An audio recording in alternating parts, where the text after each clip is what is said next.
Hello दोस्तों, welcome back to our favourite channel Vidyapath.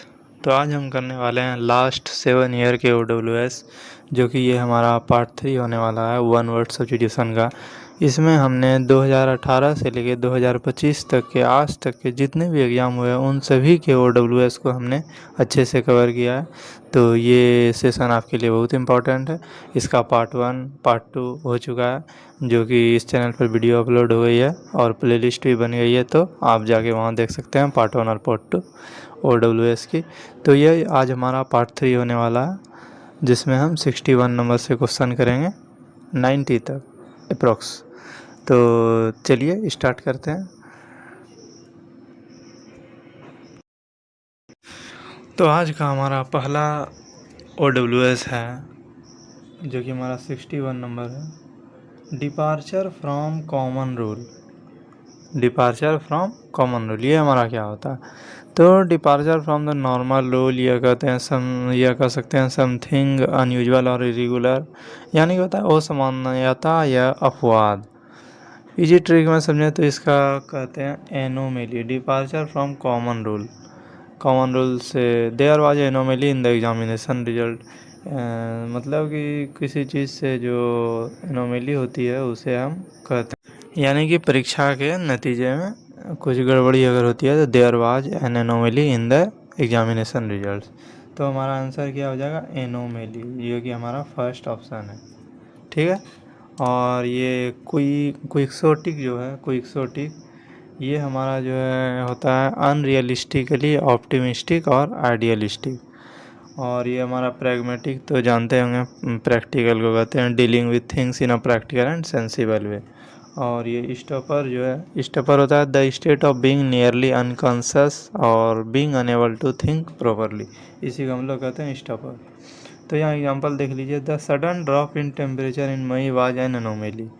तो अचानक जो हमारा मई में जो टेम्परेचर जो गिर गया, तापमान जो गिर गया, उसे हम एनोमेली कह सकते हैं। एनोमेली यानी कि समझे तो कॉमन वे में मतलब गड़बड़ी।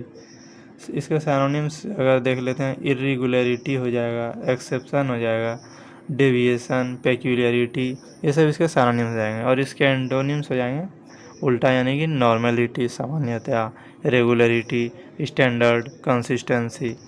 अगर इसके ट्रिक की बात करें तो A plus normal anomaly, A plus normal not normal, anomaly यानी नॉट नॉर्मल। ए अगर लग गया नॉर्मल के आगे, अगर ए लग गया तो वो नेगेटिव सेंस देने लगता है, नॉट नॉर्मल, नॉर्मल नहीं हो। वर्ड इन्फॉर्म देखिए, an anomaly is something that is different from what is usual, expected और स्टैंडर्ड। तो ये हमारा क्वेश्चन जो SSC-MTS शिफ्ट थर्ड में 2023 में पूछा गया क्वेश्चन था। तो आप लोग इसका अच्छे से याद कर लीजिएगा, ये हमारा प्रीवियस ईयर का पूछा हुआ क्वेश्चन है। ठीक है, चलते हैं नेक्स्ट 62 पे। हमारा नेक्स्ट क्वेश्चन है 62 नंबर, अ लेटर और poem ETC whose author is unknown. ऐसा कोई लेटर या पोएम लिखा गया जिसका कि ऑथर का कुछ अता पता ही नहीं है, अननोन ऑथर है, मतलब कि कोई नहीं जानता है, उसको कहते हैं एनोनिमस। एनोनिमस यानी होता है गुमनाम। बाय अननोन ऑथर, एक जो है पोएम लिखा गया और उसके ऑथर का कुछ पता नहीं है कि कौन है, उसको कहते हैं एनोनिमस, गुमनाम। ये कई बार पूछा जा चुका है SSC के एग्ज़ाम में। ये भी देखिए SSC CPO शिफ्ट थर्ड में पूछा गया 2022 में, ये बहुत इंपॉर्टेंट है। BVI a letter poem ETC whose author is unknown. Example में देखिए, many ancient folk songs and ballads are anonymous. मतलब एंशियंट युग के जो बहुत सारे फोक सॉन्ग होते थे उसके ऑथर का कोई पता नहीं है कि कौन लिखा है, तो इसी को कहते हैं एनोनिमस। इसके सैनोनिम्स हो जाएंगे नेमलेस, जिसका कि नाम मालूम नहीं है, अननेम्ड, कोई नाम नहीं है, अनक्रेडिटेड, अनएट्रीब्यूटेड, ये सब इसके सैनोनिम हो जाएंगे। और एंटोनिम हो जाएंगे नेम्ड, जिसका कि नाम पता है, नॉन है, आइडेंटिफाइड, रिकॉग्नाइज्ड है, ये सब इसके एंटोनिम हो जाएंगे जो उसको जानता हो। Antonyms refers to something whose author और creator is not known. Anonymous वैसा होता है जो कि जिसके के बारे में किसी को अभी तक पता ना हो, गुमनाम हो, अज्ञात हो। तो एनोनिमस को हम ऐसे याद रख सकते हैं जिसका कि नाम अभी तक पता नहीं हो, नेम नॉट नॉन। ठीक है। तो हमने जो है इस OWS से जो वर्ड बना है उसके हमने साइनोनिम्स और एंटोनिम्स भी लिए हैं कि जो कि अच्छे से आपको समझ में आए और अच्छे से याद हो। और ये पिक्चर भी लिया गया है जो कि वाट लिखा हुआ है, यानी कि मतलब इसका बारे में कोई पता नहीं है, एनोनिमस है, गुमनाम व्यक्ति है। इससे आपको अच्छे से समझ में आया। हमने पिक्चर लिया, एंटोनिम, साइनोनिम और सेंटेंस में एग्जाम्पल भी लिया है। ठीक है, चलिए नेक्स्ट क्वेश्चन पे चलते हैं। हमारा नेक्स्ट क्वेश्चन है 63 number. Obsessive desire to loss weight by refusing to it, यानी कि ऐसा व्यक्ति a disease which is perform refuses to it because of an obsessive desire to loss weight, यानी कि भोजन से अरुचि, वजन कम करने की मानसिक बीमारी। यानी कि होता है कि बहुत लोगों को कि वजन कम करना है, खाना छोड़ देते हैं, वजन कम हो जाएगा, लेकिन ऐसा नहीं होता है। तो भोजन से अरुचि, भोजन में रुचि न रखना या किसी कारणवश वजन कम करने की मानसिक बीमारी होना, तो उसको कहते हैं हम लोग एनोरेक्सिया। क्या कहते हैं? Anorexia. Obsessive desire to loss weight refusing to eat, यानी कि वजन घटाने के नाम पर भोजन नहीं खाना, इसी को कहते हैं anorexia. He anorexia made her extremely weak and seriously affected her health. देखिए ये जो लड़की है ये अपना मतलब वज़न कम करने के लिए कई दिनों से डाइट पर है। ये भोजन नहीं खा रही है कि हमारा लॉस वेट जो है लॉस हो जाएगा, इससे हमारे हेल्थ पर प्रभाव पड़ता है, तो ऐसा ना करें। ठीक है, तो हमारा इसका सिनोनिम्स हो जाएगा self starvation, inappetence, fasting mania. Antonyms आ जाएगा हेल्दी एपिटाइट, ग्लटनी जो बहुत खाता है, पेटू जिसको कहते हैं, ओवर ईटिंग। तो इसको हम एंट्री की बात करें तो ए नो रेक्सिया, यानी कि ए भी लगाए, नो भी लगाए, रेक्सिया, नो डिजायर टू ईट, मतलब जिसको कि खाने की इच्छा ना हो उसको कहते हैं anorexia, no desire to eat. ये हमारा SSC CGL मेंस का क्वेश्चन है, 2020 में पूछा गया क्वेश्चन है। ठीक है, और अगर हम इसके ऑप्शंस की बात करें तो ऑप्शंस यहाँ देखिए, पायरेक्सिया है। पायरेक्सिया होता है कि ज्वर, यानी कि रेज्ड बॉडी टेम्परेचर या फीवर सब जो आता है, बॉडी टेम्परेचर जो कम होता है। और हमारा है डैसलेक्सिया होता है a disorder that involve difficulty in reading interpret words, यानी कि ऐसा डिसऑर्डर जिसमें कि पढ़ते वक्त मतलब कुछ गलत वर्ड पढ़ा जाना, तो इसे कहते हैं डायरेक्सिया।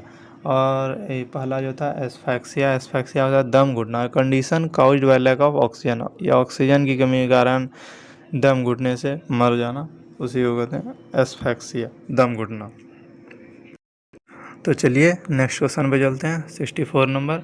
अगर आपको ये वीडियो पसंद आ रही है तो हमारे चैनल को सब्सक्राइब करें, हमारे चैनल विद्यापत को सब्सक्राइब करें और लाइक शेयर कमेंट करें अगर आपको वीडियो पसंद आती है।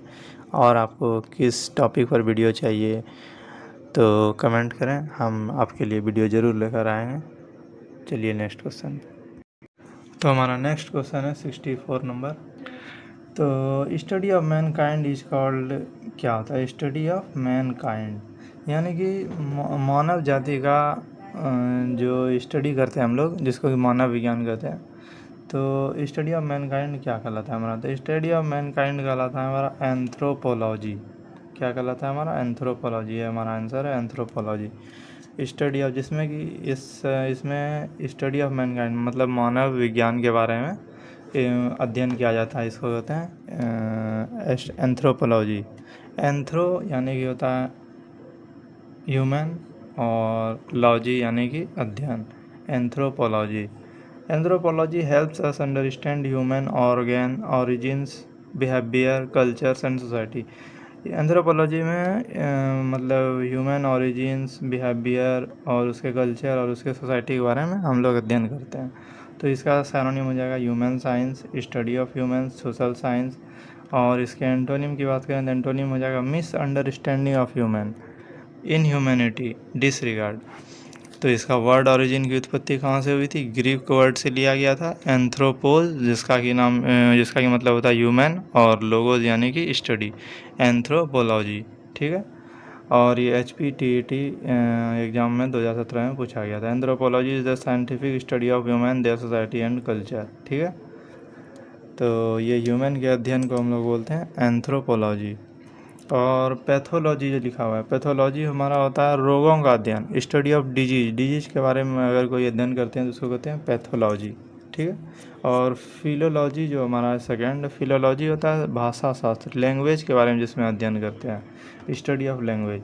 और फिजियोलॉजी जो हमारा है, फिजियोलॉजी कहते हैं शरीर क्रिया विज्ञान, study of body function, body function के बारे में जो हम स्टडी करते हैं उसको बोलते हैं फिजियोलॉजी। ठीक है। चलिए नेक्स्ट क्वेश्चन पे। तो हमारा 65 नंबर है, हमारा 65 number, strong dislike between two person, यानी कि दो पर्सन के बीच जो है बहुत बड़ी घृणा या घोर नापसंद, मतलब ये इसको पसंद नहीं है, यानी कि बहुत दोनों के बीच में दुश्मनी नहीं कर सकते, मतलब घृणा।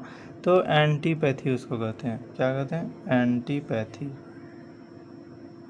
हमारा सेकंड नंबर ऑप्शन हो जाएगा एंटीपैथी। स्ट्रॉन्ग डिसलाइक बिटवीन दो पर्सन, मतलब दो पर्सन के बीच बहुत लाइक यानी कि पसंद, और डिसलाइक यानी कि नापसंद, मतलब घोर नापसंद, मतलब उसके बीच में हो, तो there was a mutual antipathy between two politicians, दो पॉलिटिशियंस के बीच में अपोजिशन जैसे लीडर होता है, तो वैसे मतलब ये इसको पसंद ना करता हो, वही हुआ। तो इसका सिनोनिम्स हो जाएगा डिसलाइक, हॉस्टिलिटी शत्रुता होता है, एवर्जन होता है, हैट्रेड होता है। इसके एंटोनिम की बात करें तो हो जाएगा सिंपैथी सहानुभूति, अफेक्शन लाइक करता हो, फोर्डनेस हो। और ये जो हमारा MPSC मेंस 2020 में पूछा गया क्वेश्चन है। तो चलिए नेक्स्ट क्वेश्चन पे। नेक्स्ट क्वेश्चन हमारा 66 नंबर होने वाला है। नेक्स्ट हमारा है 66 number, a person who is interested in एंटीक्यूज, वैसा पर्सन जो कि इंटरेस्टेड हो किसमें? एंटीक्यू में।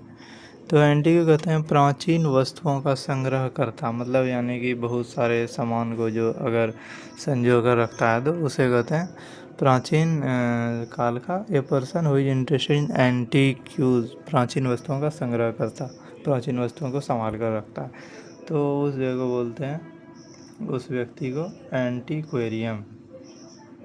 क्या बोलते हैं? Antiquarian. A person who interested in anti, देख पा रहे हो कि यहाँ बहुत सारे प्राचीन वस्तुओं को जो है संजो कर रखा हुआ है यहाँ पे। तो he is an antiquarian and spends his free time collecting rare antiques.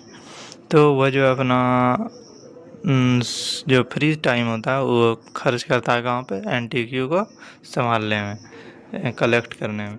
तो इसका सिनोनिम्स हो जाएंगे कलेक्टर, कनोजियर, कनोजियर मतलब होता है जो कि उस का इंटरेस्टिंग व्यक्ति हो, एंटीक्यू लवर, क्यूरेटर। इसके एंटोनिम हो जाएंगे मॉडर्निस्ट, जो कि पुराने वस्तुओं को नहीं मानता हो, मॉडर्निस्ट, नन कलेक्टर, जमा करने वाला नहीं, इंडिफरेंट पर्सन। तो इस वर्ड ओरिजिन की उत्पत्ति जो हुई थी एंटीक्यूज, ये लैटिन वर्ड हमारा था एंटीक्यूरीज, जिसका मीनिंग होता था one who does deals with ancient thing, जो कि एंशियंट चीज़ों से, प्राचीन चीज़ों से डील करता हो, उसको कहते हैं एंटीक्यूरीज। तो उसी से बना हमारा एंटीक्यूरियन, एंटीक्यूज। तो एंटीक्यूरियन बेसिकली वो होता है जो कि refers to some who studies collects और इंटरेस्टेड इन एंटीक्यूज, जो कि हमारे प्राचीन चीज़ों पर रखने में, प्राचीन चीज़ों को कलेक्ट करता हो, प्राचीन चीज़ में इंटरेस्ट रखता हो, उसी को कहते हैं हम लोग उस व्यक्ति को एंटीक्वेरियन। ठीक है। एंटीक्वेरियन हम लोग उस व्यक्ति को कहते हैं। और ये ट्रेडिशनलिस्ट जो हमारा ये फर्स्ट नंबर है, ट्रेडिशनलिस्ट। ट्रेडिशनलिस्ट मतलब होता है परंपरा, यानी कि ट्रेडिशन, परंपरा को जो मानता हो। अ person who believes in tradition, जो कि ट्रेडिशन में विश्वास करता हो, उसी होते हैं ट्रेडिशनलिस्ट। और आर्कियोलॉजिस्ट तो आप लोग जानते होंगे, जो कि पुरानी चीज़ों या किसी को रिसर्च करता हो, थिंग और एन इवेंट दैट एग्जिस्ट और कम बिफोर अनदर, तो उसी बोलते हैं आर्कियोलॉजिस्ट। एंटीसीडेंट यानी कि होता है पुरातत्ववेत्ता। ठीक है, चलते हैं नेक्स्ट पे, नेक्स्ट हमारा 67 नंबर होने वाला है। तो हमारा 67 नंबर है द एग्जैक्ट अपोजिट, यानी कि उसका एग्जैक्ट उल्टा। तो उसको क्या कहते हैं, उसको कहते हैं हम लोग एंटीथेसिस। एंटी यानी कि नाम से ही पता चल रहा है, एंटी यानी कि उल्टा, एंटीथेसिस द एग्जैक्ट अपोजिट। जैसे कि रात था, अचानक दिन, रात का उल्टा दिन। एग्जैक्ट जो अपोजिट बोलते हैं, जैसे कि एंटोनिम बोल सकते हैं, वैसे होता है नाइट डे। तो उसी को हम लोग बोलते हैं एग्जैक्ट अपोजिट, जो कि जिसका कि एकदम एग्जैक्ट उल्टा हो, उसको बोलते हैं हम लोग antithesis. Success and failure are antithesis of each other. Success और हमारा जो फेल्योर है, ये जो है एक दोनों का एंटीथेसिस है, यानी कि उल्टा। सिनोनिम्स इसके हो जाएंगे कॉन्ट्रास्ट, अपोजिशन, कॉन्ट्राडिक्शन, रिवर्स। इसके एंटोनिम हो जाएंगे एग्रीमेंट, हार्मोनी, सिमिलैरिटी, रिजेम्बलेंस। इस वर्ड की उत्पत्ति जो है एंटीथेसिस, इसकी ग्रीक वर्ड से ही लिया गया। एंटी यानी कि अगेंस्ट, बोले अभी उल्टा, थेसिस यानी कि प्लेसिंग, एंटीथेसिस जो कि एग्जैक्ट उल्टा हो। याद रखिएगा आप लोग, ये दिन, ये रात है, ये दिन, रात का उल्टा दिन।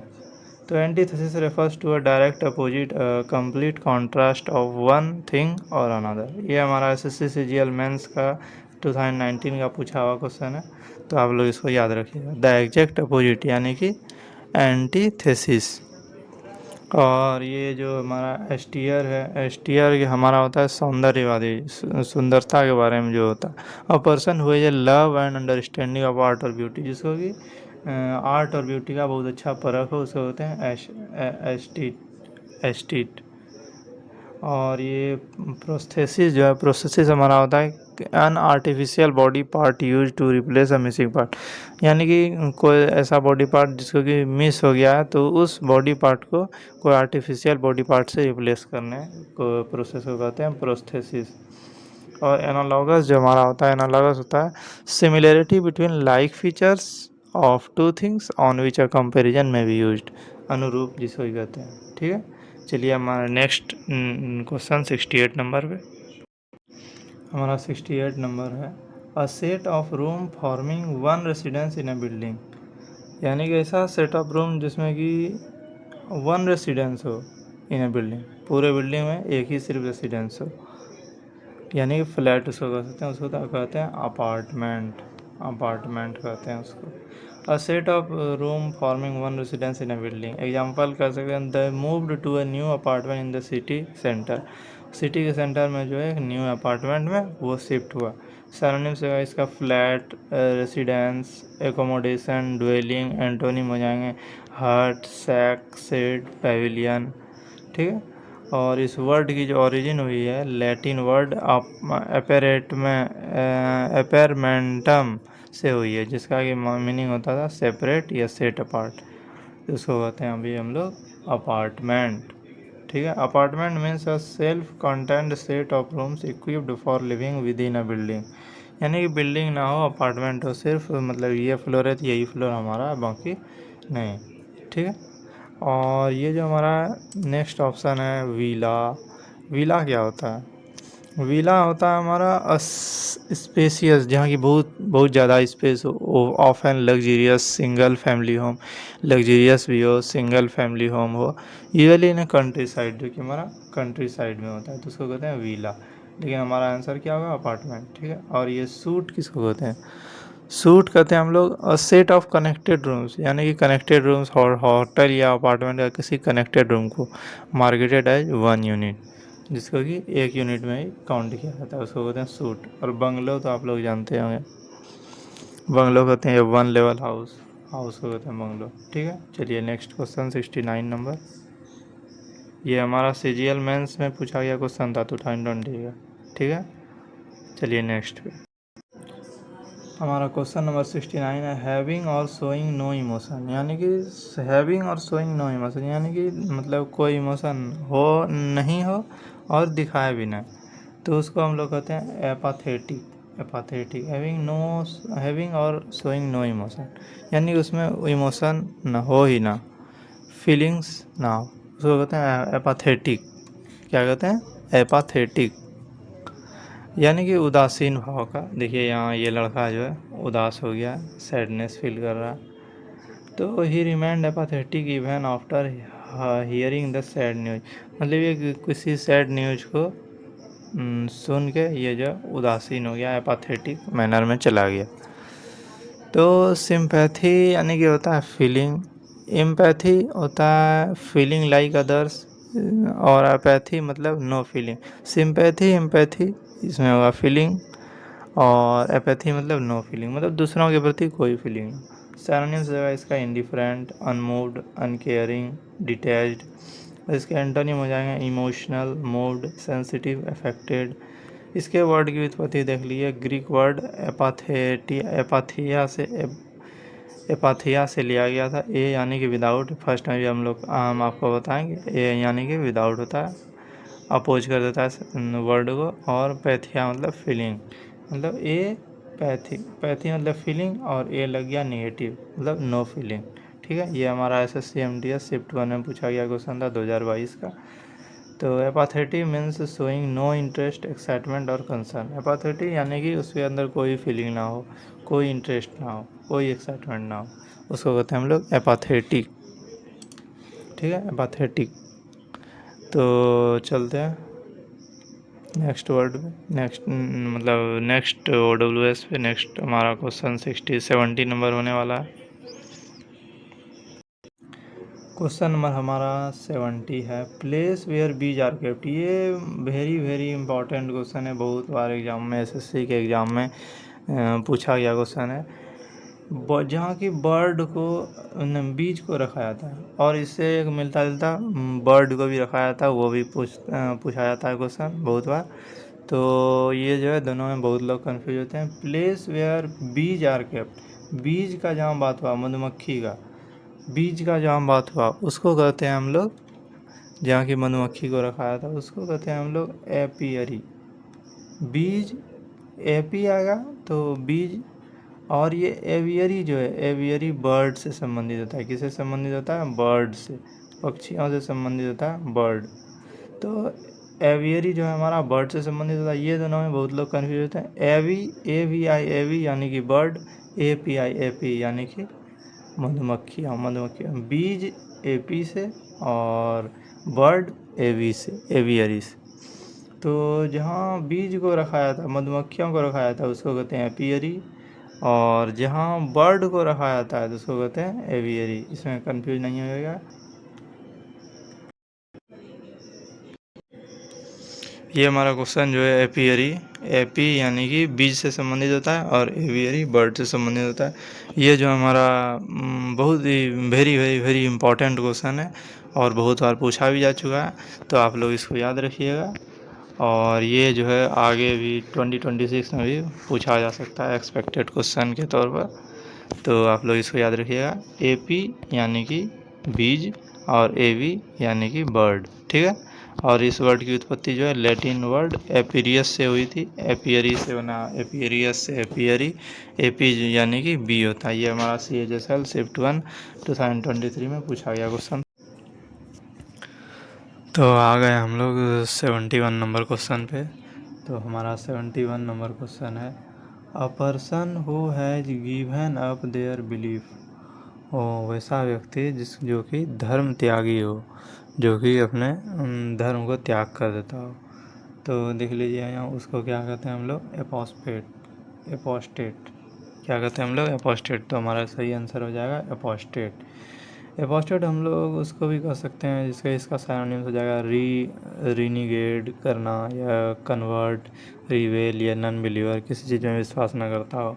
बिलीफ और डाउट, मतलब इसको भरोसा या डाउट, भरोसा है, डाउट है, संदेह, शक है। एग्जाम्पल की लेते हैं, after years of strict religious upbringings he became an apostate and left the faith. वो जो है मतलब कुछ बहुत सालों बाद स्ट्रिक्ट रिलीजियस अपब्रिंगिंग के कारण वो जो है उसमें विश्वास नहीं करने लगा, उसको उस पर शक हो गया है। इसीलिए उसको, वैसा व्यक्ति जिसको कि मतलब विश्वास ना हो भगवान सब पर, तो उसको कहते हैं apostate. A person who has given up their belief, apostate. ठीक है, he became an apostate after changing his belief. तो उसको कहते हैं हम लोग एपोस्टेट। इसके एंटोनिम की अगर बात करें तो एंटोनिम हो जाएगा बिलीवर, डिसिप्लिन, फॉलोअर, लॉयलिस्ट, जो कि फॉलो करता हो। इस वर्ड की उत्पत्ति जो है, एपोस्टेट वर्ड की उत्पत्ति जो है ग्रीक वर्ड एपोस्टेट से हुई है, जिसका मीनिंग होता है apo meaning stemi meaning stand, मतलब खड़े रहना। Apostate refers to someone who abandons a religious और पॉलिटिकल बिलीफ और काउल। मतलब एपोस्टेट जो है रिलीजियस या पॉलिटिकल बिलीफ से, मतलब उसको कुछ कारण होता है या उसको भरोसा नहीं होता है, तो उसको एपोस्टेट, उस व्यक्ति को हम लोग एपोस्टेट कहते हैं। आइए अब देख लेते हैं इसके और सब वर्ड को। तो हमारा मिसेंथ्रोप तो आप लोग जानते ही होंगे। मिसेंथ्रोप ये वर्सेटाइल हमारा होता है a person who is capable of doing many different things well. मतलब वर्सेटाइल वैसा व्यक्ति होता है जो कि बहुत सारे चीज़ों को अच्छी तरह कर सकता है, मतलब वो मल्टी टैलेंटेड जिसको हम कर सकते हैं, वही होता है वर्सेटाइल। मतलब कोई भी चीज़ उसको दे देंगे तो वो अच्छे से कर लेगा। Capable of doing many different things well, अच्छी तरीके से। और क्रूसेड जो हमारा होता है, क्रूसेड होता है रिलीजियस वार कह सकते हैं, या dynamic campaign for political, social और रिलीजियस चेंजिंग के कारण, तो उसको क्रूसेड कहते हैं। ठीक है, चलिए नेक्स्ट। ये हमारा SSC CHSL शिफ्ट 1 में 2023 में पूछा गया क्वेश्चन था। चलिए नेक्स्ट क्वेश्चन पे 72। तो हम आ गए हैं 72 नंबर क्वेश्चन पे। तो 72 नंबर हमारा 72 नंबर, कॉजिंग शॉक, हॉरर और डिस्गस्ट एक्सट्रीमली बैड और अनप्लीजेंट। देखिए यहाँ इस फिगर को, बहुत हॉरर लग रहा है देखने में, कॉजिंग शॉक भी लग रहा है, डिस्गस्ट एक्सट्रीमली बैड और अनप्लीजेंट, जो कि हमको देखने में मतलब बहुत बुरा है। तो उसको हम लोग कहते हैं एपेलिंग, यानी कि कॉजिंग शॉक हॉरर, देख के मतलब दंग रह जाना या बहुत भयावह लगना, तो उसी को हम लोग कह सकते हैं एपेलिंग, मतलब बहुत ही डरावना। एग्जाम्पल देख लीजिए, the condition in the prison were appalling and inhuman. मतलब इस जेल का जो अभी का जो कंडीशन है एकदम एपेलिंग, भयावह है, मतलब देख के किसी को डर लग जाएगा। तो वैसा इसके सैनोनिम्स को अगर बात करें तो हॉरिबल हो जाएगा, टेरिबल हो जाएगा, ऑफुल हो जाएगा, डिसगस्टिंग हो जाएगा, ये सब इसके सैनोनिम्स हो जाएंगे। और शॉकिंग भी हो जाएगा। ठीक है, सैनोनिम्स हॉरिबल, टेरिबल और ऑफुल, डिसगस्टिंग, शॉकिंग, ये सब इसके सैनोनिम हो जाएंगे। ठीक है, और इसके एंटोनिम हो जाएंगे pleasant, fine, good, acceptable, satisfactory, ये सब इसके एंटोनिम हो जाएंगे। ठीक है, और appalling means extremely bad, unpleasant, it shocks और डिसगस्ट पीपल। मतलब अपॉलिंग मतलब यानी कि डरावना, भयावह। द एक्सीडेंट वाज अपॉलिंग, बहुत सारा एक्सीडेंट जो होता है बहुत अपॉलिंग होता है, बहुत भयावह होता है। ये हमारा SSC CGL Tier 2 का पूछा गया क्वेश्चन था 2019 का।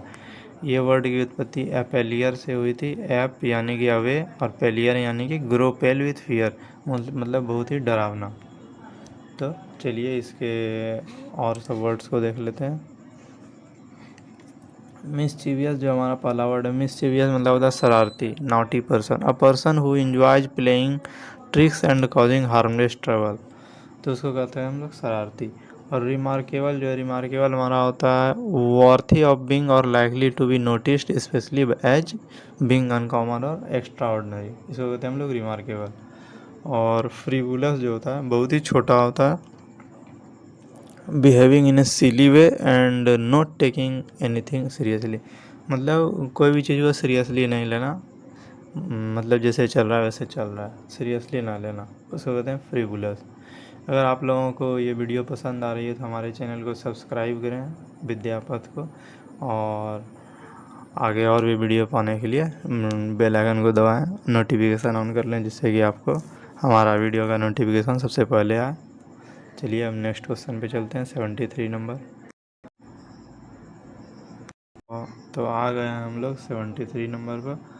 ए person who formally request something specially a job, तो उसको क्या कहते हैं, वैसा व्यक्ति जो कि रिक्वेस्ट करता हो किसी को स्पेशली जॉब के लिए।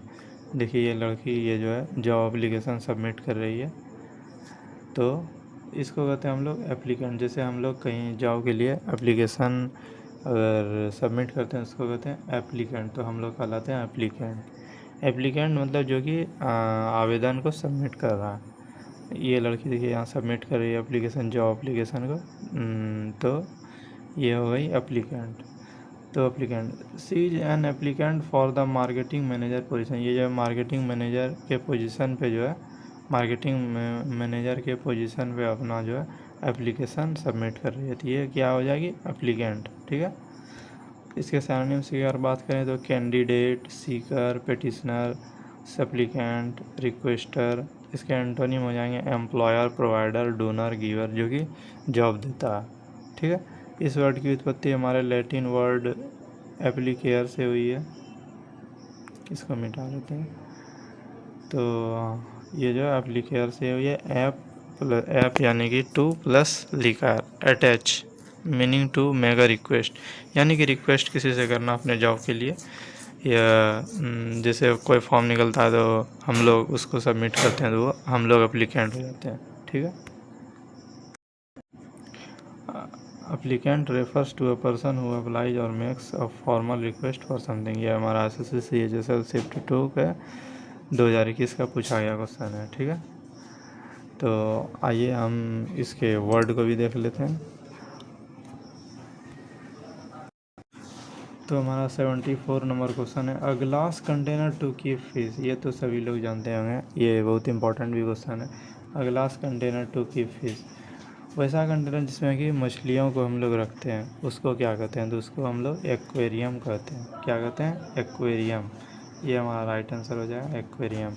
अ glass container to keep fish, we bought a new aquarium for the living room. हम लोगों ने जो है लिविंग रूम के लिए एक एक्वेरियम खरीदा है। इसके सिनोनिम्स हो जाएंगे fish tank, fish bowl, aquatic tank, vivarium. Antonym हो जाएंगे, कुछ नहीं, नो डायरेक्ट एंटोनिम, इसका कोई एंटोनिम नहीं होगा एक्वेरियम का, तो ऐसे एंटोनिम नहीं होगा। Aquarium is a glass tank और container designed to keep and display fish other aquatic organisms. यानी कि फिश और अदर एक्वेटिक ऑर्गेनिम्स को रखने के लिए हम लोग एक्वेरियम खरीदते हैं। ठीक है। मछली घर इसको हिंदी में बोला जाता है।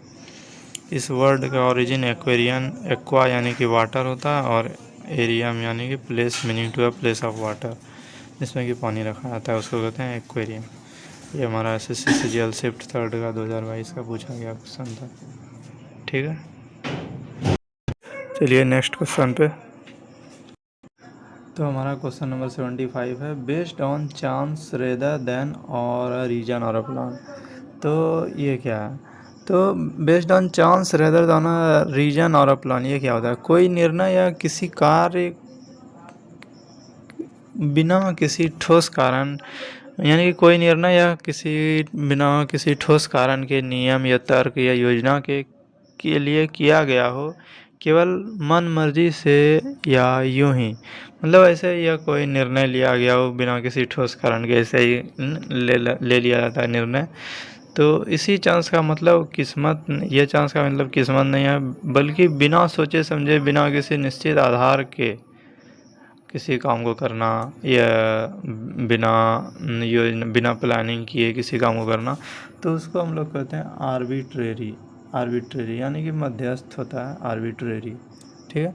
मनमाना या बिना किसी उचित कारण के, बिना किसी योजना या नियम के। जैसे कि शिक्षक ने छात्रों को मनमाना अंक दे दिया, the teacher gave arbitrary marks to the student. मतलब कोई स्टूडेंट का चेक नहीं किया गया कॉपी, मतलब जो उसके मन में आया जितना उसको मतलब दे दिया। तो the teacher gave arbitrary marks to the student. और जैसे एग्जांपल हम लोग ले सकते हैं, the manager made an arbitrary decision. Manager ने बिना किसी उचित कारण के जो है निर्णय ले लिया। Police made an arbitrary arrest. Police ने बिना किसी उचित आधार पर गिरफ्तारी कर ली, बिना किसी सबूत पे। तो ऐसे लोगों को कह सकते हैं आर्बिट्रेरी। आर्बिट्रेरी यानी कि no reason, no rule, no plan. बिना किसी रीजन के, उसका कोई रूल ना हो, कोई प्लान ना हो। जैसे ये देखिए यहाँ मतलब रखा हुआ था, इसमें से कोई सा भी रैंडम उठा लिया बिना किसी प्लानिंग के, बिना किसी मर्जी के, बस उठा लिया गया। तो the winner was chosen in an arbitrary manner by drawing lots. बिना मतलब कुछ किए इससे चुन लिया गया इसको, विनर को। इसके सिनोनिम्स जाएंगे रैंडम, अनप्लान्ड, कैप्रिशियस, इम्पल्सिव, और इसके एंटोनिम हो जाएंगे सिस्टमेटिक, प्लान्ड, रीजन्ड, लॉजिकल।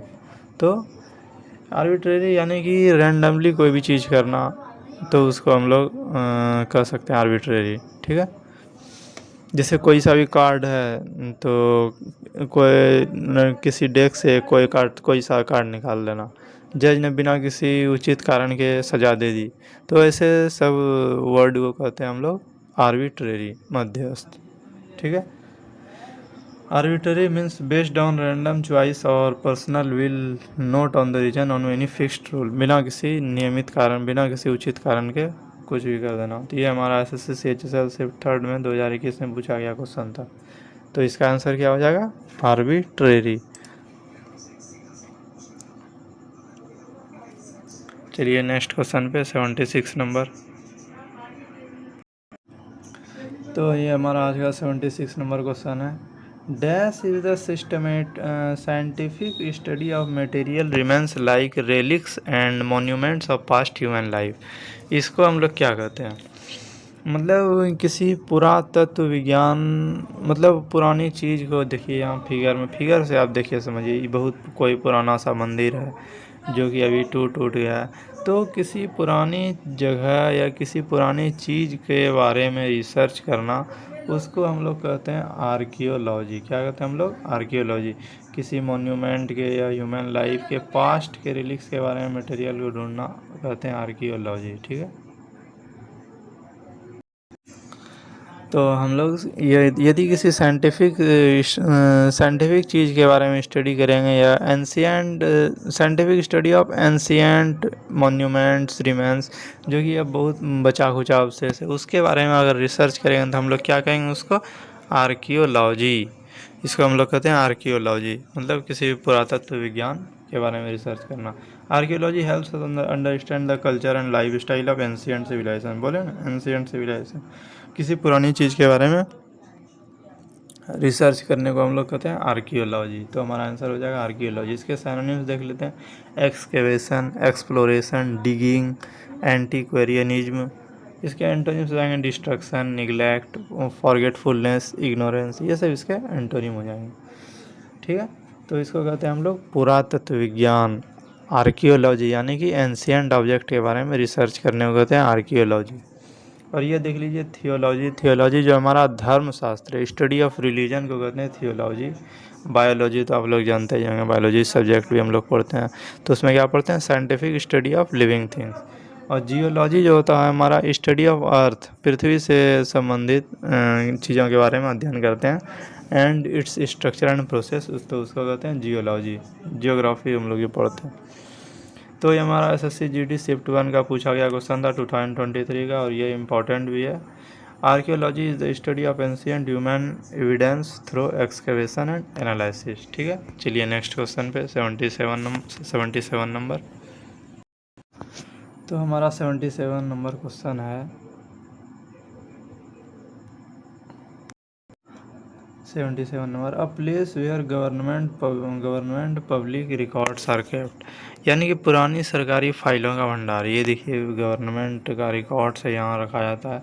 देखिए यहाँ बहुत सारा पुरानी फाइल रखा गया, ये अंदर भी बहुत सारा पुरानी फाइल रखा गया है।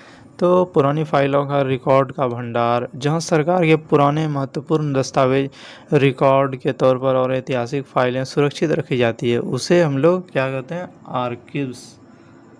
तो हमारा आंसर हो जाएगा आर्कीव्स। ठीक है, तो यहाँ जो है पुराने फाइलों को, बहुत पुराने फाइलों को, इम्पोर्टेंट फाइलों को रिकॉर्ड के तौर पर रखा जाता है गवर्नमेंट के द्वारा, तो इसको कहते हैं हम लोग आर्कीव्स। तो आर्कीव्स यानी कि हम लोग समझ सकते हैं रिकॉर्ड रखने की जगह, पुराने सरकारी रिकॉर्ड, राष्ट्रीय को अभिलेखागार, इसको हिंदी में कहते हैं आर्कीव्स। सरकारी रिकॉर्ड रखने की जगह को मेनली हम लोग कहते हैं आर्कीव्स। ठीक है, a place where government public records are kept को कहते हैं हम लोग archives. Historical documents are preserved in archives for future reference, मतलब फ्यूचर में काम आने वाले दस्तावेजों को हिस्टोरिक डॉक्यूमेंट्स के तौर पर रखा जाता है, उसको हम लोग कहते हैं आर्काइव्स। इसके सारणी से जाएंगे repository, records, office, depository, stair house. इसके एंटोनिम हो जाएंगे डिस्पोजल, डिस्ट्रक्शन, लॉस, इरेस्योर। ये सब इसके एंटोनिम हो जाएंगे। ये हमारा जो है archives are essential for maintaining transparency, accountability and historical evidence. ये हमारा MPTT शिफ्ट 1 में पूछा गया था 2022 का क्वेश्चन। तो ये भी इम्पोर्टेंट है एग्ज़ाम पॉइंट ऑफ व्यू से, ठीक है। तो और हम लोग इसके वर्ड को देख लेते हैं। हमको जहाँ मतलब ज़रूरी पड़ेगा कि ये वर्ड्स आपको बताना चाहिए तो हम ज़रूर बताएं। तो म्यूजियम होता है संग्रहालय, building containing interesting rare and old objects. जहाँ की ओल्ड ऑब्जेक्ट्स को रखा जाता है उसको म्यूजियम कहते हैं। और लाइब्रेरी तो आप लोग जानते ही होंगे, जहाँ पे बुक्स, सब कलेक्शन ऑफ बुक्स रखा जाता है। और parliament, the supreme legislative body in a country specially in a democracy, तो उसको हम लोग पार्लियामेंट कहते हैं। चलिए नेक्स्ट क्वेश्चन पे 78 नंबर। तो हमारा 78 नंबर क्वेश्चन है। तो हमारा 78 नंबर क्वेश्चन है जील बर्निंग इंथ्यूजियाज्म पैशन। तो जिसके अंदर जुनून हो, प्रबल उत्साह हो और जोश हो, उसको हम लोग क्या कहते हैं? उसको हम लोग कहते हैं आर्डोर। एर्डोर। एर्डोर से हमारा प्रोनाउंसिएशन हार्ड डोर की हो जा रहा है। हार्ड डोर यानी कि ट्रिगर याद रख सकते हैं, हार्ड डोर। इतना मेहनत की दरवाज़ा भी तोड़ दे। पैसन, जुनून। Passion fuels future. जुनून, उसके अंदर उत्साह हो, तो उसको हम लोग कहते हैं एर्डोर, इंस्पायर्ड। तो यहाँ एग्जांपल को देखिए, her order for social work is inspired everyone around her. तो इसको देख के, ये सोशल वर्कर, इसको देख के जो है और लोग इंस्पायर होगा। इसके सारणी में जाएंगे जील, इंथ्यूजियाज्म, पैशन, ईगरनेस और ईगरनेस हो जाएंगे। इसके एंटोनिम हो जाएंगे apathy, indifference, lethargy, disinterest, coldness. ये सब इसके एंटोनिम हो जाएंगे। तो हमारा राइट आंसर क्या हो जाएगा? एर्डोर, जो कि जिसके अंदर बहुत जुनून हो, जोश हो, उत्साह हो, प्रबल उत्साह हो, उसको हम लोग कहते हैं एर्डोर। ये हमारा SSC CHSL शिफ्ट 2 में 2022 में पूछा गया क्वेश्चन था। तो हमारा 79 नंबर क्वेश्चन है, a form of government in which power is held by the nobility. यानी कि कुलीन वर्ग या अभिजात वर्ग का शासन करने वाला। प्राचीन समय में जो है देश पर कुलीन वर्ग का जैसे शासन करता है, तो उसको कहते हैं हम लोग एरिस्टोक्रेसी। एरिस्टोक्रेसी कहते हैं हम लोग। ये भी इम्पोर्टेंट क्वेश्चन है भाई, एरिस्टोक्रेसी। यानी कि एरिस्टोक्रेसी मीन्स होता है, aristocracy means class of nobles और government rule by the nobility, rich and powerful family के द्वारा जो शासन किया जाता है उसको कहते हैं हम लोग aristocracy. It refers to a rule by the upper class not by common people. मतलब ये सब जो है कॉमन पीपल नहीं होते हैं, ये सब जो है राजा महाराजा लोग होते हैं, रिच पीपल। देखिए यहाँ इसके example, in ancient time many countries were governed by aristocracy. प्राचीन समय में क्या होता था कि जो जिसके पास बहुत धन था, बहुत मतलब अमीर होते थे, रिच होते थे, तो वो लोग जो है देश पर शासन करते थे। तो a form of government in which power is held by the nobility को कहते हैं हम लोग एरिस्टोक्रेसी। एरिस्टोक्रेसी सिनोनिम्स हो जाएंगे इसके nobility, elite rule, oligarchy, upper class rule. ये सब इसके सिनोनिम्स हो जाएंगे। इसके एंटोनिम हो जाएंगे डेमोक्रेसी, इक्वलिटी, पॉपुलिज्म, अनार्की। ये सब इसके एंटोनिम हो जाएंगे, यानी कि सब लोग इस पर शासन कर सकता है, इक्वलिटी। ये देखिए, इस वर्ड की उत्पत्ति जो है ग्रीक वर्ड एरिस्टोस से हुई थी। यानी कि एरिस्टोस मतलब होता है बेस्ट प्लस नॉवेल्स, और क्रेटोस यानी कि power rule, meaning rule by the best. जो सबसे अच्छा है, मतलब जो सबसे ज़्यादा अमीर है, उससे शासन होना चाहिए राज का। तो यही होता था एरिस्टोक्रेसी। ये हमारा SSC CHSL शिफ्ट 1 में 2023 में पूछा गया क्वेश्चन है, ठीक है। Aristocracy is a form of government where power and authority are in the hands of the nobility और प्रिविलेज्ड क्लास। जो कि हायर क्लास के व्यक्ति होते थे, उसको जो है ये शासन दे दिया जाता था। इसको कहते हैं हम लोग एरिस्टोक्रेसी, ठीक है।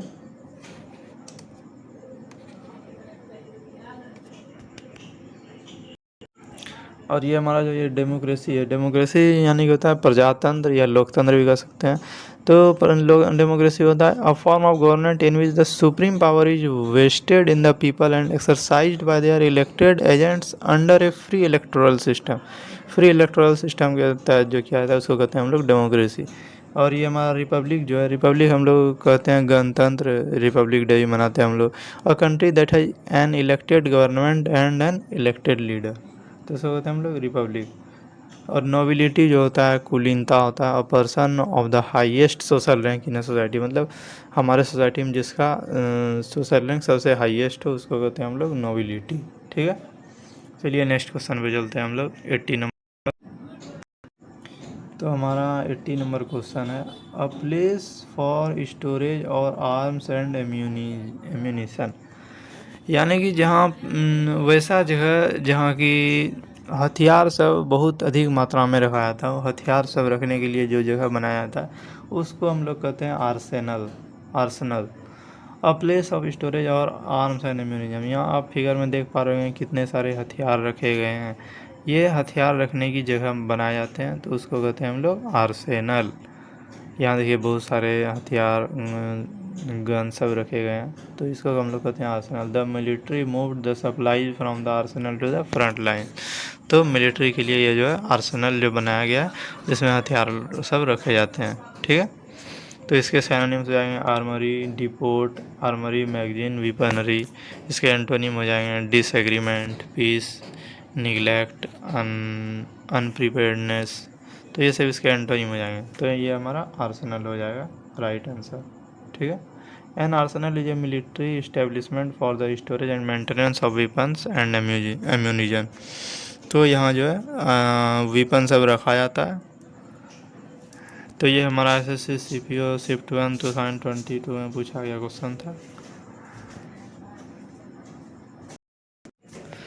और ये जो हमारा फर्स्ट ऑप्शन है वार्डरोब, वार्डरोब हम लोग किसको कहते हैं, जिसमें कि कपड़ा सब रखने के लिए वस्त्रागार जो बनाया जाता है। A large tall covered in which clothes में भी हंग और स्टोर्ड, इसको कहते हैं हम लोग वार्डरोब। ठीक है, और ये हमारा वेयर हाउस जो है, वेयर हाउस यानी कि गोदाम एक तरह से कह सकते हैं। A building where large quantities of goods are stored before being sent to the shop, यानी कि दुकान में जो मतलब स्टोर करने के लिए जो कैपेसिटी जो बनाया जाता है, मतलब बहुत सारे चीज़ों को स्टोर करने के लिए, तो उसको गोदाम एक तरह से कह सकते हैं।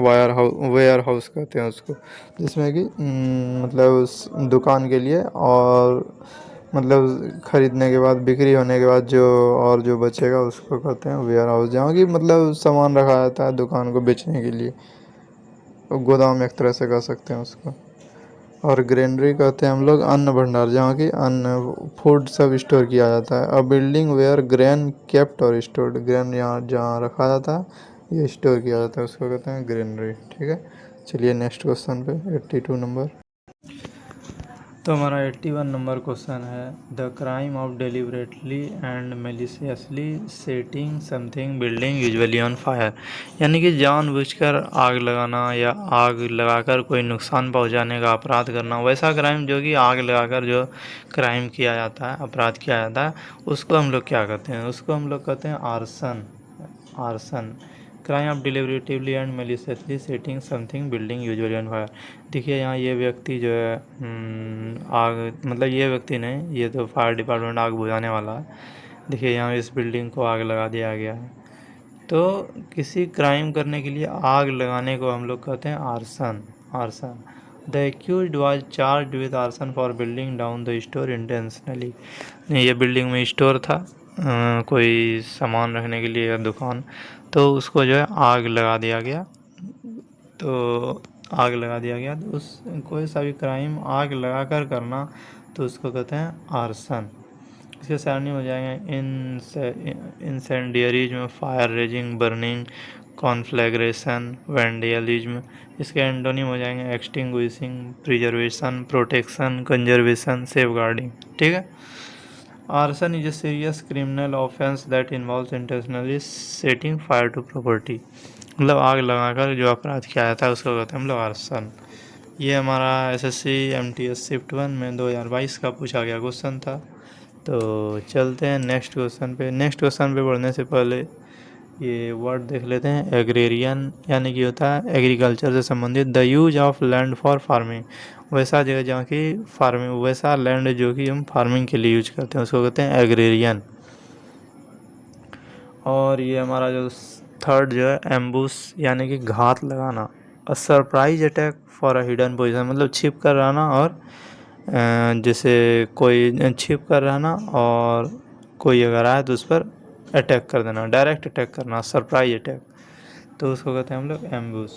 एपेक्स जो होता है, ये एपेक्स यानी top highest part of something, किसी चीज़ का हाईएस्ट यानी कि कह सकते हैं पिनेकल, पीक, तो हाईएस्ट पॉइंट को कहते हैं एपेक्स। चलिए नेक्स्ट क्वेश्चन पे 82 नंबर। आइए क्वेश्चन नंबर 82 पे। क्वेश्चन नंबर 82 पे, a person who deliberately sets fire to a building. देखिए ये question same to same previous की तरह, जैसे उसमें आग लगाने को कह रहे थे, मतलब आग लगाकर कोई यदि कोई क्राइम किया गया तो उसको कहते थे आर्सन। आग लगाकर यदि कोई क्राइम किया जाता था तो उसको कहते थे आर्सन। और इसमें जो क्वेश्चन है, person who deliberately sets fire to the building, यानी कि जो व्यक्ति आग लगाया उस व्यक्ति को क्या कहते हैं, मतलब आग लगाने वाले अपराधी को क्या कहते हैं हम लोग, तो उसी से मिलता जुलता वर्ड आर्सोनिस्ट कहते हैं हम लोग। आर्सन यानी कि आग लगाकर जो क्राइम किया गया, और आर्सोनिस्ट कहते हैं जो आग लगाया, आग लगाकर जो क्राइम करने का अपराध किया, आग लगाने वाले व्यक्ति को कहते हैं आर्सोनिस्ट। आर्सन यानी कि आगजनी करना वो क्राइम था, और ये पर्सन जो कि आगजनी करने वाला था उसको कहते हैं हम लोग आर्सोनिस्ट। तो इसमें कन्फ्यूज ना होइएगा। A person who deliberately sets fire to the building, ये व्यक्ति जो इसमें आग लगा दिया, तो ये इस व्यक्ति को कहते हैं हम लोग आर्सोनिस्ट। इसके सिनोनिम्स हो जाएंगे fire starter, incendiary, pyromaniac, firework, brand setter. The police arrested the arsonist who had set fire to the warehouse, जिसने कि वेयर हाउस में आग लगाया था। इसके एंटोनिम हो जाएंगे protector, saviour, preserver, guardian, peacemaker. ठीक है। Arsonist is a noun used for someone who commits the crime of arson. ठीक है। और अगर इसके वर्ड को देखें तो वर्ड हो जाएंगे एल्ट्रुइस्टिक। एल्ट्रुइस्टिक तो बताए थे परोपकारी होता है, person who is selfless and concerned for the well being of others. और ये हमारा जो एमिलियोरेट है, एमिलियोरेट होता है सुधारना, make something better, make something better मतलब किसी चीज़ को, गलती को सुधारना। और रैंकर जो होता है हमारा, रैंकर ये होता है a feeling of hate and continuing anger about something in the past, मतलब पास्ट में जो एंगर था, हमको गुस्सा था, उसी गुस्से को आगे भी जारी रखना, उसी को होता है हम लोग रैंकर। ठीक है। चलिए नेक्स्ट क्वेश्चन पे 83 नंबर। आइए हम क्वेश्चन नंबर 83 पे पहुंच चुके हैं। क्वेश्चन नंबर हमारा 83 है, हैविंग और showing the ability to speak fluently and coherently, यानी कि मतलब स्पष्ट और प्रभावी ढंग से बोलने वाला, अपनी बात अच्छे से व्यक्त करने वाला, जिससे कि सबको अच्छे से समझ में आ जाए। आर्टिकल की तरह क्लियर, क्लियर हो, जो बात अपना जो कहना चाहता है वो फ्लुएंटली हो और कोहेरेंटली हो, अच्छे से व्यक्त करना, मतलब रुक रुक करना बोलना, लड़खड़ाना ना, जो अपनी बात बिल्कुल साफ और समझदारी से कहे। Speak clearly, think deep, express confidently, तो उसको हम लोग कहते हैं आर्टिकुलेट। आर्टिकुलेट। ये हमारा DPSC शिफ्ट 2 में पूछा गया क्वेश्चन था 2022 का। देखिए ये स्पीकर जो है कॉन्फिडेंटली अपने बातों को सबको बता रहा है अच्छे तरीके से, और सब लोगों को समझ में भी आ रहा है, तो उसको हम लोग कहते हैं आर्टिकुलेट। हैविंग और showing the ability to speak fluently and coherently, मतलब उसके पास उसकी ऐसा एबिलिटी है कि वो अपनी बातों को फ्लुएंटली और अच्छे तरीके से श्रोता को समझा सकता है, ऑडियंस को समझा सकता है। ठीक है। इसके सिनोनिम्स को अगर देख लें तो इलोक्वेंट हो जाएंगे, इम्प्रेसिव हो जाएंगे, फ्लुएंट हो जाएंगे, क्लियर स्पोकन, ये सब इसके सिनोनिम हो जाएंगे। ये सब इसके सिनोनिम हो जाएंगे, eloquent, expressive, fluent, clear spoken. Antonym इसके हो जाएंगे inarticulate, tongue tied, mute, unclear, articulate यानी कि able to express thought and ideas in a clear and effective manner, मतलब क्लियर समझा देना, वो अपनी बातों को अच्छे से स्पष्ट रूप से समझा रहा है, अच्छी तरह से बोलने वाला को कहते हैं हम लोग आर्टिकुलेट। ये याद रखिएगा, आर्टिकुलेट, ये हमारा राइट आंसर हो जाएगा। ये इसका वर्ड की जो उत्पत्ति हुई थी आर्टिकुलेट का, इसका मीनिंग हो जाएगा ज्वाइंटेड क्लियरली स्पोकन, जो कि अच्छे तरीके से बोल सकता हो। ठीक है, आइए इसके और भी वर्ड को देख लेते हैं। हेजिटेंट, हेजिटेंट जो होता है हमारा संकोच करने वाला।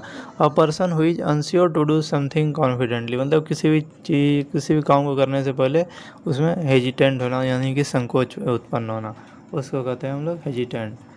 और इन आर्टिकुलेट जो है, ये तो इसका अपोजिट हो जाएगा, आर्टिकुलेट का अपोजिट व्यक्त करने में, मतलब ये जिसे व्यक्त कर रहा था एकदम कॉन्फिडेंटली, वो मतलब स्पीक क्लियरली नहीं बोल रहा है। Someone who is unable to speak clearly, मतलब अच्छे तरीके से समझा नहीं पा रहा है और स्पष्ट नहीं बोल रहा है, तो इसको कहते हैं हम लोग इन आर्टिकुलेट। ये दोनों इसके एंटोनिम हो जाएंगे। और इनकोहेरेंट जो हमारा बेतुका, someone that is expressed in a confusing way, मतलब इनकोहेरेंट होता है जैसे कि कोई अपनी बातों को बोल तो रहा है, समझा तो रहा है, लेकिन बेतुका मतलब कोई तरीका नहीं, कन्फ्यूजिंग वे, उसको खुद उसको कन्फ्यूजन है में है कि ये क्या होगा, तो उसको हम लोग कहते हैं इनकोहेरेंट, जो कि अपनी बातों को अच्छे तरीके से ना समझा सके। Something that is expressed in a confusing way, मतलब उसको भी कन्फ्यूजन है, तो कन्फ्यूजिंग वे में समझा रहा है, किसी को समझ में नहीं आ रहा है, तो उसको हम लोग कहते हैं इनकोहेरेंट। ठीक है, चलिए नेक्स्ट क्वेश्चन पे। तो आइए 84 नंबर क्वेश्चन पे। One who denies oneself ordinary bodily pleaser, तो वैसा व्यक्ति जो कि देखिए यहाँ फिगर में, वैसा व्यक्ति जो सन्यासी हो, तपस्वी हो, त्याग, देखिए one who denies oneself ordinary bodily pleaser, वो अपने बॉडी के प्लीजर को त्याग दे, तो वैसे व्यक्ति को कहते हैं हम लोग एस्थेटिक। ये अपने देखिए सुख को त्याग कर ये बाबा जो है अपने सादे जीवन पे जी रहे हैं, तो वैसे व्यक्ति को हम लोग कहते हैं एस्थेटिक। मतलब यानी कि जो सुख सुविधाएं छोड़कर सादा जीवन जीता हो, उसको कहते हैं हम लोग तपस्वी कह सकते हैं, इसी को हम लोग कहते हैं एस्थेटिक। तपस्वी एक छोटी झोपड़ी में रहता है और जो है अपना जीवन ध्यान में बिताता है, सिर्फ वो ध्यान करते रहता है, अपने शारीरिक सुख को छोड़कर वो जो है अपना ध्यान में लीन रहता है, उसको हम लोग कहते हैं ascetic. One who denies oneself ordinary bodily pleasure, उसको अपने शरीर से कोई सुख नहीं चाहिए। Many saints and monks are known to be ascetic, saints जो साधु होते हैं और मॉन्क्स जो होते हैं, वो सबको जो है जाना जाता है एस्थेटिक्स के बारे में, तो इसको हम लोग कहते हैं एस्थेटिक। ये हमारा राइट आंसर हो जाएगा एस्थेटिक। और थिस्ट जो होता है, थिस्ट तो जो पूजा पाठ जो ज़्यादा करता है उसको थिस्ट कहते हैं। थिस्ट यानी कि नास्तिक, जो भगवान में विश्वास नहीं करता है, उसको हम लोग कहते हैं। और एस्थेटिक यानी कि नेचर से, सौंदर्य, प्रकृति से, जो प्रकृति के बारे में जो होता है उसको कहते हैं एस्थेटिक। ठीक है, तो हमारा आंसर हो जाएगा एस्थेटिक। मॉन्क, हर्मिट, सेंट यानी कि त्यागी या तपस्वी। इसके सैरोनिम्स की अगर बात करें तो इसके सैरोनिम्स बहुत बार एग्जाम में पूछे भी जा चुके हैं।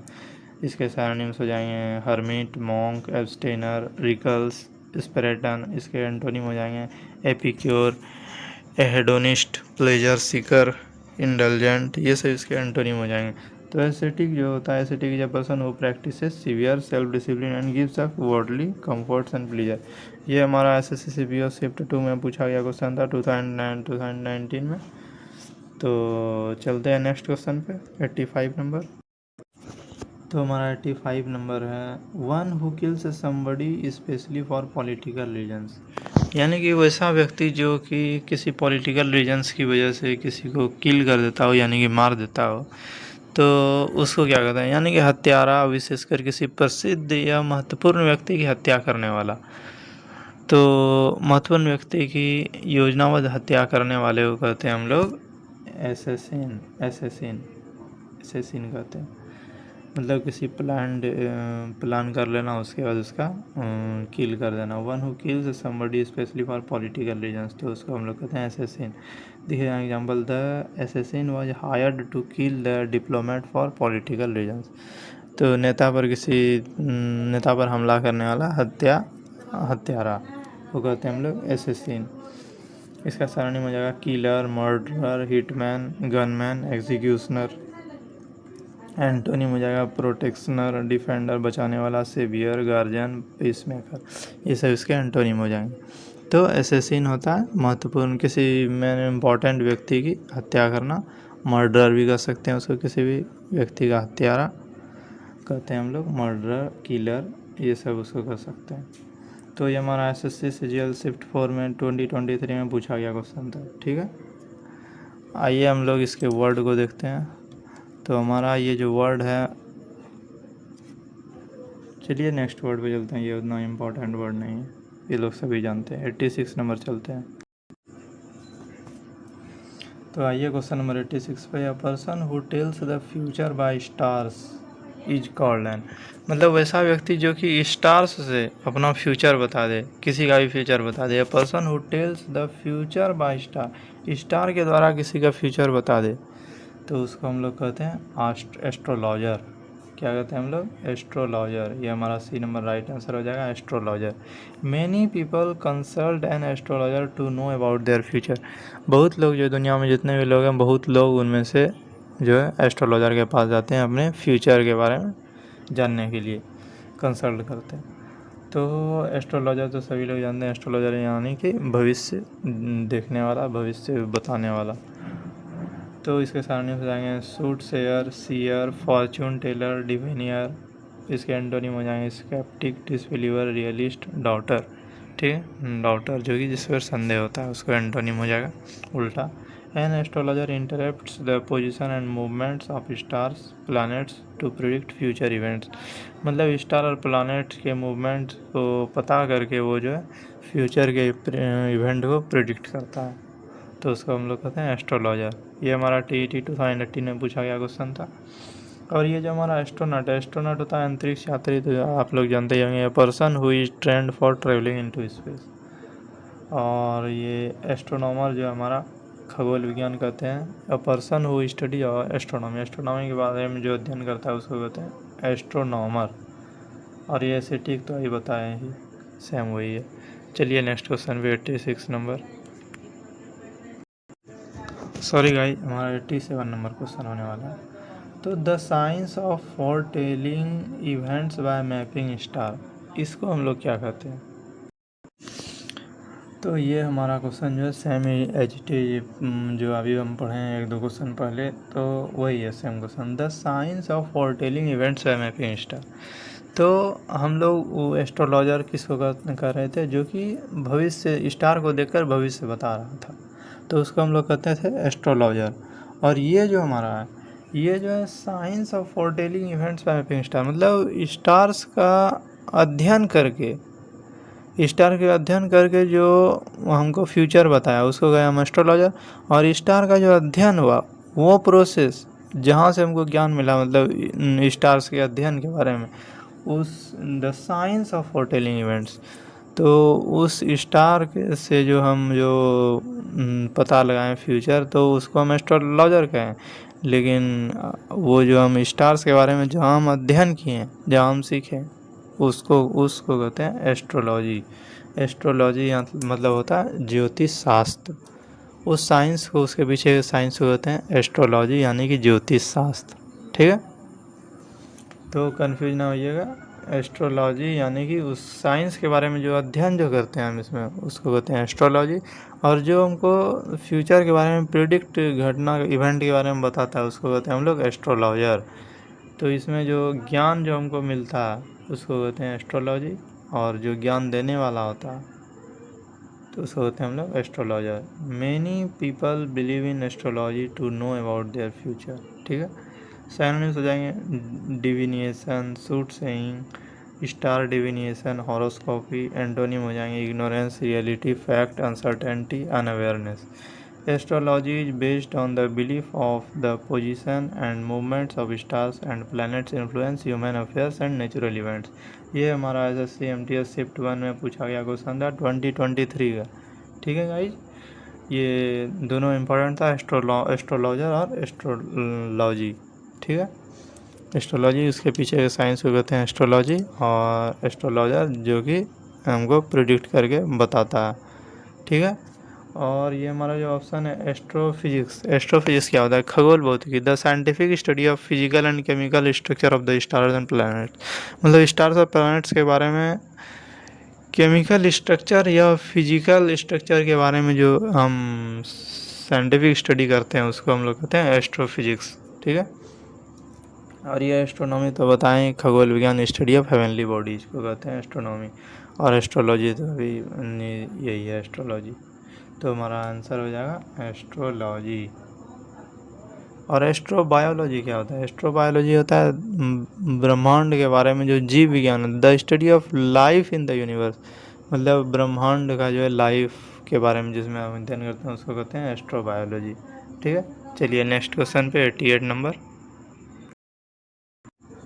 तो हमारा 88 नंबर क्वेश्चन है, an institution for the care of people who are mentally ill a place of refugee.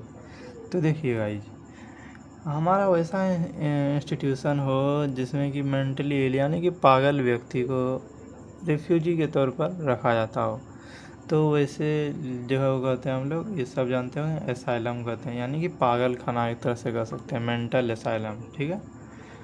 N institution for the care of people who are mentally ill, उसको क्या कहते हैं? एसाइलम। देखिए, the patients were admitted to an asylum for treatments and care. मतलब पागल व्यक्ति को यहाँ ट्रीटमेंट के लिए रखा जाता है, उसको कहते हैं हम लोग एसाइलम। एसाइलम यानी कि पागल खाना कह सकते हैं एक तरह से। सिनोनिम्स हो जाएगा इंस्टीट्यूशन, रिफ्यूजी और retreat, shelter, place of care, ये सब इसके सिनोनिम हो जाएंगे। और एंटोनिम हो जाएंगे निगलेक्ट करना, अबैंडन करना, क्रूएल्टी या इंडिफरेंस, ट्रीटमेंट, ये सब उसका एंटोनिम हो जाएगा। तो हमारा इस वर्ड की उत्पत्ति जो हुई थी ये हमारा ग्रीक एसैलॉन से हुई थी। Inviolable place, place for safety, सुरक्षा के लिए जहाँ रखा जाता हो, पागल व्यक्तियों को जहाँ सुरक्षित रखा जाता हो वैसे सब जगह को भी कर सकते हैं हम लोग asylum. Asylum is a safe institution where people with mental illness are given care, treatment and protection. जहाँ की मेंटल पागल व्यक्ति को उसको ट्रीटमेंट मिलता है अच्छे से, तो उसको उस जगह को हम लोग कहते हैं एसाइलम, ठीक है। चलिए हमारा नेक्स्ट क्वेश्चन 89 नंबर। तो हमारा 89 नंबर क्वेश्चन है, an acting of making amends for a wrong और इंजरी। तो इसको हम लोग क्या सकते हैं? यह मतलब कहते हैं इसको प्रायश्चित करना, प्रायश्चित करना या गलती का प्रायश्चित करके उसकी भरपाई करना। ये देखिए, ये जो है अपना प्रायश्चित गलती जो है माफ़ करके प्रायश्चित कर रहा है, इससे क्षमा मांग के, तो इसी को हम लोग कहते हैं एटॉनमेंट। क्या कहते हैं? एटॉनमेंट। ये हमारा फर्स्ट नंबर राइट आंसर हो जाएगा। वैसा व्यक्ति जो कि अपनी गलतियों के लिए शर्मिंदा हो। He asked for atonement for the pain he had caused for his friend. मतलब उसने अपने दोस्त को जो पेन दिया, दर्द दिया, उसके लिए वह शर्मिंदा है, तो उसको कहते हैं हम लोग एटॉनमेंट। ये इसका सारणी में जाएगा एपोलॉजी, पिनेंस, अमेंड्स, रिपेरिएशन, रिट्रीब्यूशन, ये सब इसके सारणी में जाएंगे। इसके एंटोनिम हो जाएंगे रॉन्ग डूइंग, इंजरी, ऑफेंस या हार्म, मिसडीड। एटॉनमेंट को हम लोग ऐसे भी याद रख सकते हैं, at one again, at one again, यानी कि गलती सुधार कर फिर से संबंध ठीक करना, तो उसी को हम लोग कह सकते हैं प्रायश्चित करना या गलती की भरपाई करना।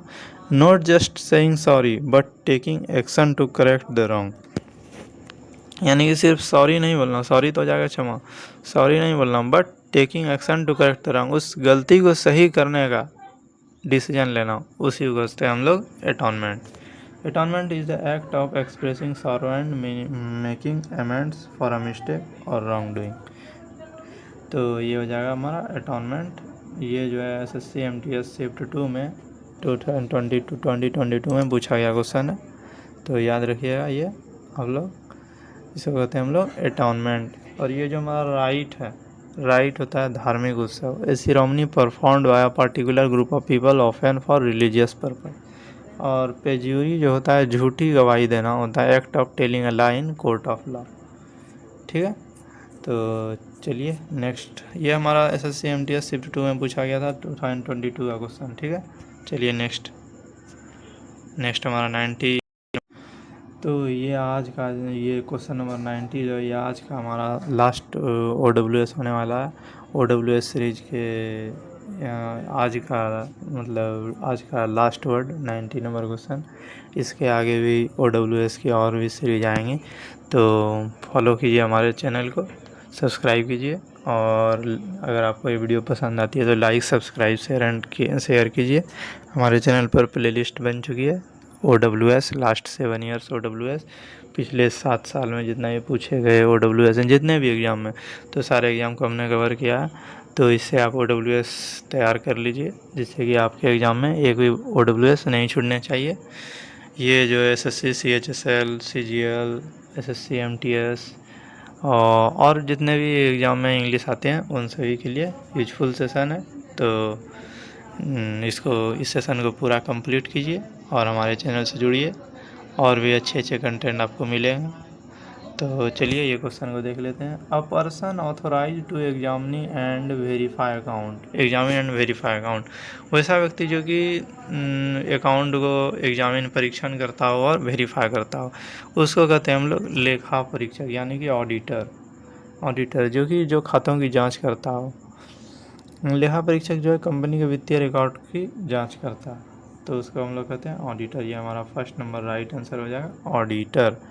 ऑडिट और जो ऑडिट करता हो, जांच करता हो, audit. A person authorise to examine and verify account. Example हो जाएगा the auditor examined all the accounts carefully before submitting the report. मतलब यानी कि रिपोर्ट सबमिट करने से पहले वो जो है ऑडिटर जो है पूरे रिपोर्ट को अच्छे से जांच करता है, उसके बाद वो सबमिट करता है। इसके सिनोनिम हो जाएंगे examiner, inspector, checker, reviewer, accountant. Antonym हो जाएंगे defaulter, offender, blind follower, negligent. ये सब इसके एंटोनिम हो जाएंगे। Auditor is a professional who check and verify accounts, records and financial statements for accuracy and correctness. तो ऑडिटर जो है इनका यही काम है, उसको एग्जामिन रिपोर्ट को या किसी भी चीज़ को, अकाउंट्स को एग्जामिन करना, वेरीफाई करना, उसके बाद सबमिट करना। तो ये हमारा CHSL शिफ्ट 2 का पूछा गया क्वेश्चन था 2021 का। तो ये भी बहुत इंपॉर्टेंट है भाई, इसको याद रखिएगा। जो कि जांच करता है उसको क्या बोलते हैं, लेखा परीक्षक। ठीक है, इसके और भी वर्ड को देख लेते हैं। ये डिस्ट्रीब्यूटर जो हमारा डिस्ट्रीब्यूट मतलब यानी कि वितरण करना। A person who describes an event especially a sport match as it happen. Anchor तो आप लोग जानते ही होंगे, घोषणा करने वाला। A person who present radio telecast. और ये कमेंटेटर जो है, कमेंटेटर होता है a person who describes an event especially a sports match and it happens. मतलब यानी कि कमेंटेटर कह सकते हैं जो कि अनाउंसमेंट करता है, उसको कहते हैं। तो ये आज का हमारा लास्ट वर्ड था। इसके अगले सीरीज जल्द ही आएगी 1-2 दिनों में, तो हमारे चैनल पे से जुड़े रहें और जल्दी नोटिफिकेशन पाने के लिए हमारे बेल आइकन को सब्सक्राइब कीजिए।